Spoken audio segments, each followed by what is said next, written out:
Please subscribe Learning Activities and press notification bell for latest updates. Hello everyone, मैं शिल्पा अपने channel learning activities में आप सबका welcome करती हूँ।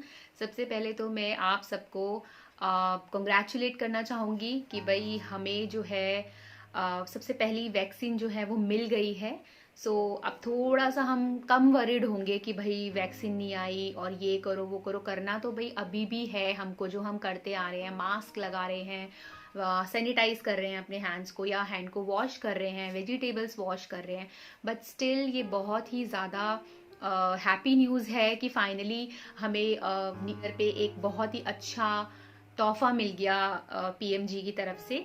तो मैं उनको भी बहुत कॉन्ग्रेचुलेट करूँगी। सो ये जो वैक्सीन है, देखिए अभी सब न्यूज़ में भी आ रहा है, सब जगह ये ऑलरेडी आप लोगों को इन्फॉर्मेशन मिल गई होगी।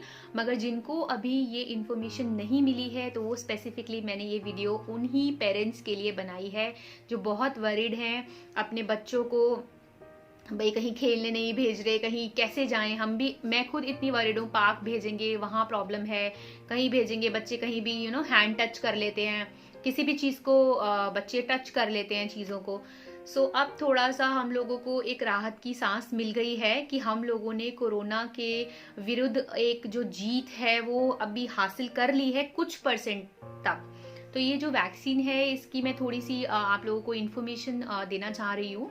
ये है कोविशील्ड। वैसे तो 2 वैक्सीनेशन जो है वो पास हो गई है। One is Covishield and another is Covaxin, if I am not wrong. So ये सारी इन्फॉर्मेशन मैंने जो थोड़ी बहुत गैदर की है भाई, ये मैंने न्यूज़ से गैदर की है, बहुत सारी न्यूज़ देख के। क्योंकि देखो बहुत सारे पेरेंट्स हैं जो बच्चों की वजह से न्यूज़ नहीं देख पाते। बड़ा मुश्किल है न्यूज़ के लिए भी टाइम निकालना कि बच्चे को न्यूज़ देख रहे हैं, मम्मा हमारा कार्टून लगा दो, अच्छा आप थोड़ा सा न्यूज़ देख लें, अरे अब घर का काम करना है। सो हमें नहीं प्रॉपर इन्फॉर्मेशन। कई सारी मेरी फ्रेंड्स हैं जिनके बहुत छोटे बच्चे हैं और वो जो थोड़ा बहुत भी टाइम मिलता है बच्चे को सुलाते हुए तो अपने फ़ोन में सर्फिंग करते हैं।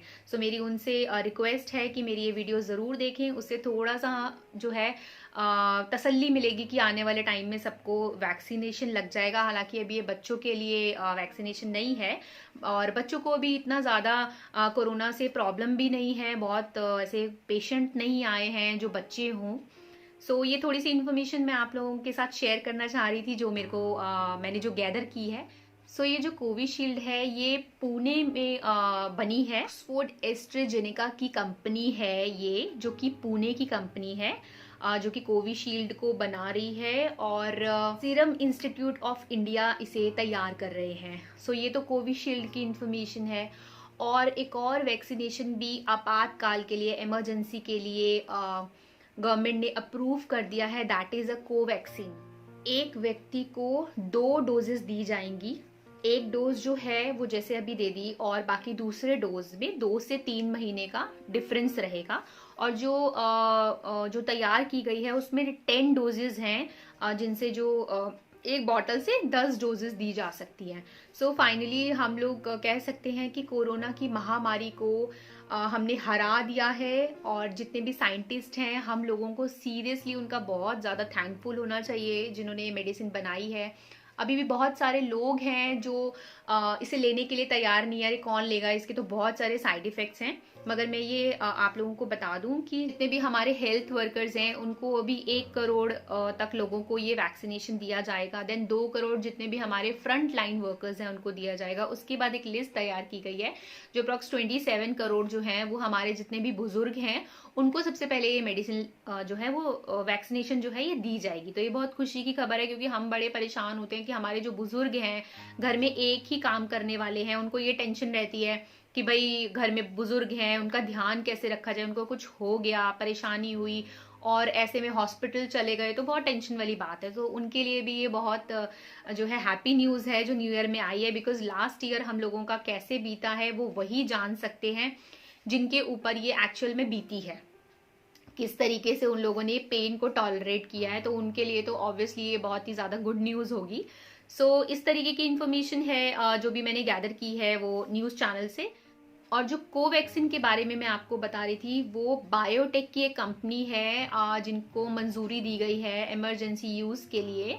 सो वो भी एक वैक्सीन तैयार है। एक और वैक्सीन इवन इंडिया की जो है वो रेडी हो रही है, वो थर्ड ट्रायल के लिए उनको मंजूरी मिल गई है। सो आने वाले टाइम में जो है वो भी एक रेडी हो जाएगी वैक्सीन। तो अभी तक तो फ्री ही है गवर्नमेंट की तरफ से, बट आगे जो है क्या प्राइस इसका निकाला जाएगा प्राइवेट हॉस्पिटल्स के लिए, क्या रेंज होगा इसका अभी तक तय नहीं किया गया है। अभी तक तो गवर्नमेंट इसको फ्री में ही दे रही हैं, और इसके लिए जो भी प्रोसेस है वो फॉलो किए जाएंगे। अभी आपने देखा होगा कितनी सारी अधिकतर कंट्रीज में ड्राई रन इस चीज के लिए शुरू हो गया है कि किस तरीके से प्रोसीजर्स को आगे बढ़ाया जाएगा, ताकि एकदम से जब वैक्सीनेशन लगाना हो तो एकदम से हौच पौच ना हो सब कुछ।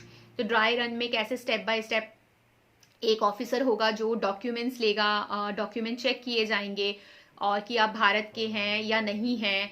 और आधार कार्ड है आपके पास, तो इस तरीके से डॉक्यूमेंट चेक किए जाएंगे। देन सेकंड जो ऑफिसर होगा वो ये देखेगा कि भाई आपके डॉक्यूमेंट्स, जितने भी सारे डॉक्यूमेंट्स आप लेकर आए हैं, वो उस पर जो भी साइन करना होगा या अप्रूवल होगा। देन थर्ड डॉक्टर आ जाते हैं, और डॉक्टर सारा जो वैक्सीनेशन का प्रोसीजर देंगे। देन फोर्थ नंबर पे जो भी इन सबको देखेंगे, सर्वेलेंस करेंगे, देन वो आ जाते हैं। इस तरीके से सारा प्रोसीजर रहेगा। हम बस आने वाले टाइम में अब वेट ही कर सकते हैं। प्रोबेबली 13 जनवरी से ये वैक्सीनेशन लगना स्टार्ट हो जाएगा। अभी तक तो ड्राई रन था, और आगे 13 जनवरी तक बोला जा रहा है कि ये स्टार्ट हो जाएगा वैक्सीनेशन लगना। बट हम लोगों को क्या है, हम लोगों का अभी नहीं पता कि जो हम लोग हैं हमें कब एक्चुअल वैक्सीनेशन दिया जाएगा। बिकॉज अभी तो मैंने जैसे बताया कि जो लिस्ट है इसी में ही टाइम लग जाएगा देने में, हर जगह पे डिस्ट्रीब्यूशन करने में टाइम लगेगा। हम लोगों को वैक्सीनेशन तो देखो आ गया है, बट हम लोगों को वैसे ही रहना है जैसे हम अभी तक रहते आए हैं। ऐसे ही हमें अपने बच्चों के साथ जो हम सख्ती बरतते आए हैं कि भाई बिल्कुल भी प्लीज ऐसे कहीं पे भी टच ना करो सरफेस को, या जो भी हम सैनिटाइजर और स्प्रे जो यूज करते आए हैं प्लीज उसको प्लीज बंद मत कीजिए। अभी ऐसा नहीं है कि वैक्सीनेशन आ गया या 10-20 लोगों ने हमारे आसपास लगा लिया तो अब कोई प्रॉब्लम की बात नहीं है। अभी यही न्यूज में बोला जा रहा है कि जैसे हम मास्क लगाते आए हैं वैसे ही मास्क लगाएं। हमारे घर में मेड आ रहे हैं, बाहर से कितनी सारी जगह से मेड आती हैं। जिसने भी मेड अभी तक लगा रखी है, जैसे आप मास्क प्रोसीजर फॉलो करते आए हैं प्लीज वैसे ही प्रोसीजर फॉलो करें। क्योंकि बच्चों के लिए भी देखिए अभी वैक्सीनेशन नहीं है तो उन्हें हमें ऐसे ही प्रोटेक्टेड रखना है। ठंड का टाइम है इस टाइम पे। ये तो थी गुड न्यूज। ये गुड न्यूज के लिए तो मैंने आपको कंग्रेचुलेट किया, मैंने पूरे अपने घर वालों को कंग्रेचुलेट किया। जो भी नॉलेज मेरे पास है मैं जस्ट आपके साथ शेयर करना चाहती थी।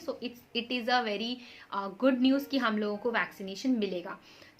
वैक्सीनेशन के साथ साथ मैं ये कहना चाहती हूँ कि बच्चों को, क्योंकि वैक्सीनेशन अभी हम वैक्सीन का प्रोसीजर बच्चों के लिए नहीं है, तो जो भी बच्चों के कार्ड रेडी हैं जिनको हम रेगुलर वैक्सीनेशन बच्चों को शॉट्स लगवाते हैं, जैसे डीपीटी का या पोलियो का, या जो भी उनके वैक्सीनेशन अगर पेंडिंग है हेपेटाइटिस का, तो वो मेनिंजाइटिस हो गया, तो वो सब प्लीज वैक्सीनेशन में आप बच्चों के डिले ना करें। क्योंकि इन्हीं वैक्सीनेशन की वजह से कहीं ना कहीं बच्चों को वायरस अटैक नहीं कर रहा है, क्योंकि बच्चों को ऑलरेडी बहुत सारे वैक्सीनेशन हम लोग लगवाते हैं।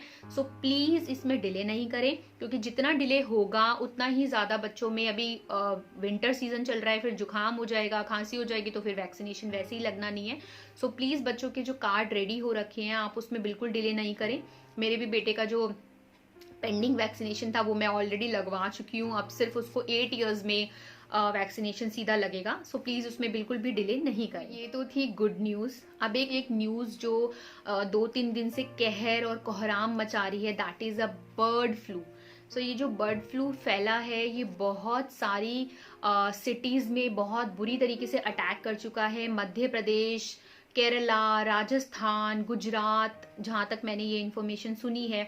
सबसे पहले ये राजस्थान में बर्ड फ्लू का न्यूज़ सबसे पहले आया था। बहुत सारे क्रोज मर गए, बहुत सारे बर्ड्स जो हैं उनकी डेथ हो रही है सडन। हिमाचल प्रदेश में ऑलमोस्ट 20-30,000 ऑलमोस्ट जो बर्ड्स हैं वो उनकी डेथ हो चुकी है। केरला में चिकन को पकड़ पकड़ के मारा जा रहा है कि भाई वो ह्यूमन में ट्रांसमिट ना हो, क्योंकि बर्ड फ्लू से अभी कोरोना जस्ट गया भी नहीं है, वैक्सीनेशन जस्ट उसका रेडी हुआ है, अभी सर्कुलेट भी नहीं हुआ है। और एक और चीज़ से लोग इतना ज़्यादा डर गए हैं कि और ये होता क्या है बेसिकली, इसकी इन्फॉर्मेशन भी लोगों को बहुत कम है कि ये बर्ड फ्लू है क्या। सो ये जो बर्ड फ्लू है ये एक तरीके का वायरस इन्फेक्शन है जो कि एवियन इन्फ्लुएंजा वायरस के नाम से जाना जाता है। और ये सिर्फ ना ही पक्षियों को बल्कि ये ह्यूमंस को भी अपनी चपेट में ले लेता है और ह्यूमन को ट्रांसमिट हो जाता है। सो इसलिए थोड़ा सा डरने वाली बात है। सो सडन क्या हो गया है कि अब चिकन में आ गया है और चिकन से उनके एग में, सलाइवा में इस तरीके से ट्रांसमिट होने का डर है। वैसे तो कहा जाता है कि भाई अगर चिकन जो है वो ऑलरेडी बीमार है तो वो एग जो है वो नहीं दे पाती है, बट फिर भी लोगों में इतना ज़्यादा डर बन गया है। सबसे पहले तो मैं यही कहूँगी कि जितना भी एग है उसको इतने अच्छे से पका के खाएं, क्योंकि बहुत जो लोग होते हैं उसका जो एग का जो येलो पोर्शन होते हैं वो लिक्विड रख के ही सैंडविच पे लगा के खा लेते हैं। प्लीज़ आप ऐसा नहीं करें, कुक करके ही प्रॉपर एग खाएं। और मैं तो यही बोलूँगी कि अभी जहाँ तक हो सके उसको थोड़ा सा अवॉइड करें चिकन को। एग खाना है खूब पका के खाओ, कोई प्रॉब्लम नहीं है। अभी तक ऐसा कुछ नहीं हुआ कि एग को पका के खाने में कोई प्रॉब्लम है, ऐसी कोई इन्फॉर्मेशन कहीं नहीं मिली है। लेकिन फिर भी अब ठंड का टाइम है, विंटर है, मैं तो अपने बेटे को खिला रही हूँ और रोज ऐसा होता है कि एक बॉयल एग दे ही दूँ ठंड का टाइम में। बट मैंने अभी अवॉइड करना स्टार्ट कर दिया, क्योंकि जहाँ हम रुक सकते हैं वहाँ हमें रुक जाना चाहिए। क्योंकि वैसे तो फ्लू जो ये वायरस हैं बर्ड्स के, ये बहुत सारे हैं, बट जो सबसे ज़्यादा डरने वाला वायरस है वो H5N1। ये वाला जो वायरस है ये ह्यूमन को ट्रांसमिट हो जाता है, बहुत डेंजरस वायरस है। और इस तरीके से जो रैंडमली बर्ड्स की डेथ हो रही है, उससे हम लोगों को बच के रहना। दिल्ली में अभी तक ऐसा कोई नहीं निकला है। राजस्थान, गुजरात, मध्य प्रदेश, केरला, ये सब सिटीज़ हैं जहाँ पर ये सब प्रॉब्लम फेस करनी पड़ रही है लोगों को। लोग दहशत में आए हुए हैं इस टाइम पे। According to World Health Organization, H5N1 जो वायरस है वो 1997 में फर्स्ट डिस्कवर हुआ था ह्यूमन में। और 60% जो इन्फेक्टेड थे वो इस की चपेट में आके उनकी डेथ हो गई थी। इसीलिए ये थोड़ा सा सीरियस माना जाता है। और इसके मैं सिम्टम्स बता दूं क्या क्या हैं। वही है, इसके सिम्टम जैसे कोरोना में हो जाते हैं। बस कोरोना में ये होता है कि टेस्ट जो है वो एकदम चला जाता है, स्मेल चली जाती है, स्मेल नहीं आती किसी चीज़ की। मगर इसके अंदर भी फीवर आना, रनी नोज होना और डायरिया का प्रॉब्लम हो जाना, एंड फीवर 100 से 101 चला जाना, पेट में दर्द होना, सर में दर्द रहना, और सोर थ्रोट का ये जो प्रॉब्लम है, रेस्पिरेटरी को अटैक करना, निमोनिया सडन हो जाना। तो ये सब इसके सिम्टम्स हैं। अगर लगे कि हमारे बच्चे को या हमें ऐसा कोई सिम्टम लग रहा है तो आप बिल्कुल अवॉइड ना करें इस टाइम पे, और सडन अपने डॉक्टर की एडवाइस लें और इस चीज़ को अवॉइड ना करें। क्योंकि पहले थोड़ा अवॉइड कर लेते थे, काढ़ा पी लेते हैं और ये सब कर लेते हैं, बट अभी जो है ये जो चल रहा है ये काढ़े से भी ठीक नहीं होने वाला। और थोड़ा सा इसके लिए एंटीबायोटिक्स हैं और डॉक्टर आपको एंटीबायोटिक देंगे या जो भी प्रिकॉशंस लेने की ज़रूरत है वो लेंगे। इस चीज़ को अवॉइड कीजिए। अभी तक ऐसा कुछ नहीं हुआ है कि ये जो बर्ड फ्लू है ये ह्यूमन टू ह्यूमन ट्रांसमिट होता हो। ऐसा नहीं है जैसे कि कोरोना में हो रहा था कि भाई ह्यूमन टू ह्यूमन ट्रांसमिट हो रहा है। तो ये ऐसा मैंने अभी तक किसी भी न्यूज़ में देखा नहीं है कि ये ह्यूमन टू ह्यूमन ट्रांसमिट हो रहा हो। बट हाँ, ये ज़रूर है कि भाई अगर कोई इन्फेक्टेड है और उसने सरफेस पे छींक दिया या सरफेस पे उसका इन्फेक्शन है तो वो ज़रूर सामने वाले इंसान को कर सकता है ट्रांसमिट। हम जो है बर्ड्स को नहीं बचा सकते अगर उनको कोई एकदम ये इन्फ्लुएंजा की प्रॉब्लम हुई है, फ्लू हुआ है, लेकिन हम अपने आप को बचा सकते हैं। तो अगर हमें घर पे लगता है कि किसी को ये प्रॉब्लम है, फ्लू है या कुछ भी है, तो जैसे कोरोना में एक अलग कमरे में उनको रख लिया जाता था, तो प्लीज़ अभी भी वैसे ही प्रिकॉशंस लें। ये नहीं सोचें कि अब तो टेंशन लेने की कोई बात ही नहीं है। सबसे पहली बात तो है कि ठंड का, विंटर का टाइम है, तो अपने बच्चे को निमोनिया होने से बचाएं। ऐसा नहीं हो कि हल्की सी भी ठंड है और हमने बच्चे को बाहर ले गए। वैसे तो हम खुद ही पेरेंट्स इतने समझदार हैं, अभी नहीं लेके जा रहे हैं, बट फिर भी प्रॉपर क्लोथ्स पहना के ही बच्चे को लेकर के जाएं और ठंड में बच्चे को नहीं रहने दें। विंटर टाइम में ज़्यादा से ज़्यादा बच्चों को हैंड वॉश अभी नहीं करने दें, स्वेटर गीले कर लेते हैं बच्चे। अपनी अंडर सुपरविजन ही ये सब कराएं अगर आप करा रहे हैं तो, अगर हैंड वॉश करा रहे हैं। नहीं तो अगर बच्चे सैनिटाइजर यूज कर रहे हैं तो प्लीज और कुछ टाइम के लिए उनको सैनिटाइजर यूज करने दें। और जो हाइजीन का है वो पूरा ध्यान रखिए कि कहीं पर भी कोई इन्फेक्शन ना हो, या कोई आ रहा है तो अपनी स्लीपर्स को बाहर उतारे, जैसे कि हम कोरोना में अभी तक करते आए हैं। क्योंकि इसके अंदर भी यही है कि जिसका इम्यून सिस्टम बहुत अच्छा है उसको तो इतनी जल्दी फ्लू और ये सब प्रॉब्लम नहीं होगी, और होती भी है तो एंटीबायोटिक से जल्दी ठीक हो जाएगी।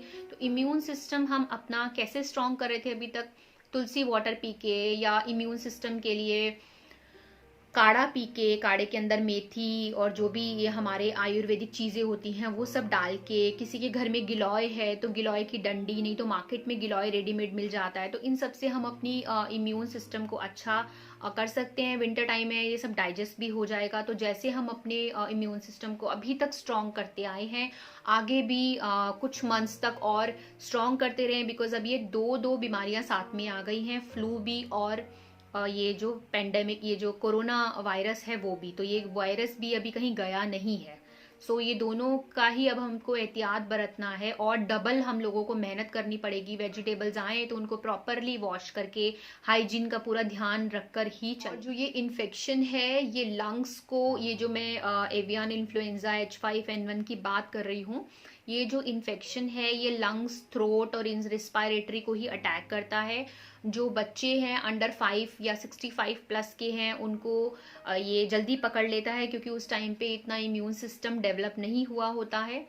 सो इसके लिए हम लोगों को इन लोगों का और भी ज़्यादा ध्यान रखना है। जैसे मैंने बताया कि जितने भी वैक्सीनेशन पेंडिंग है फटाफट जाके डॉक्टर से लगवा लीजिए। ये ना सोचिए कि कोरोना का टाइम है अभी हम डॉक्टर के पास ना जाएं, डिले मत कीजिए बिल्कुल भी, और उसको टाइमली लगवाइए बच्चों के जितने भी वैक्सीनेशन पेंडिंग है। अच्छा, एक बात और, FDA ने अप्रूव की है ये वैक्सीन। मैंने अभी फ़ोन में भी ये इन्फॉर्मेशन गैदर की है कि FDA ने अप्रूव की है H5N1 के अगेंस्ट में वैक्सीन, मगर ये अभी तक पब्लिकली नहीं आई है, पब्लिकली नहीं दी गई है, या प्राइवेट हॉस्पिटल्स में नहीं दी गई है इस तरीके की ये मेडिसिन। तो आप लोग अपने डॉक्टर से भी पता कीजिए, अगर लग रहा है तो प्लीज़ आप सेफर साइड ये वैक्सीनेशन ज़रूर लगवा लें। और मैं बार बार यही बात बोल रही हूँ, और भी ज़्यादा टाइट रहिए, कड़ाई से काम करिए, ढिलाई से बिल्कुल नहीं कीजिए। हमको अपने आप को और अपनी फैमिली को प्रोटेक्टेड रखना है, जैसे कि हम लोग अभी तक रखते आए हैं। मैं यही बोलूँगी कि जिनको, जो अभी तक कोरोना से सेफ हैं, तो उनको और ज़्यादा आगे मंथ्स तक सेफ रहने की ज़रूरत है। और अगर आपको मेरी वीडियो पसंद आई हो, अगर आपको मेरी वीडियो से थोड़ी सी भी इन्फॉर्मेशन मिली हो, सो प्लीज़ आप मेरी वीडियो को लाइक ज़रूर कर दीजिएगा, और आगे भी लोगों तक शेयर कीजिएगा ताकि मेरी वीडियो को और भी ज़्यादा लोग देख सकें। क्योंकि भाई ये मैंने बहुत मेहनत से गैदर की है, मेरा बेटा छोटा है, सो उसके साथ न्यूज़ देखना और ये सारी इन्फॉर्मेशन को गैदर करना थोड़ा मुश्किल है। सो फिर भी मैं आप लोगों के साथ ये शेयर कर रही हूँ। तो आप सब्सक्राइब ज़रूर कीजिएगा और नोटिफिकेशन बेल को ज़रूर प्रेस कर दीजिएगा, सो दैट आगे मेरी जो भी एजुकेशनल रिलेटेड वीडियो हैं उनके अपडेट्स आप लोगों को मिलते रहे। ऑलरेडी मुझे बहुत सारा प्यार मिल रहा है, और मेरी जो वीडियोज़ हैं आप लोग देख रहे हैं उसके लिए बहुत बहुत शुक्रिया। आगे भी मैं बहुत सारे वीडियोज़ एजुकेशनल रिलेटेड बनाती रहूँगी, और जो मेरे एक्सपीरियंसेस हैं वो मैं आपके साथ ज़रूर शेयर करती रहूँगी। जो भी मैं किड्स रिलेटेड, या जो भी अगर व्लॉग्स रिलेटेड है, या फिर अगर कोई इन्फॉर्मेशन मुझे कहीं से मिलती है तो मैं इसी तरीके से शेयर करती रहूँगी। सो अभी के लिए बस इतना ही। Thank you very much. Have a nice day.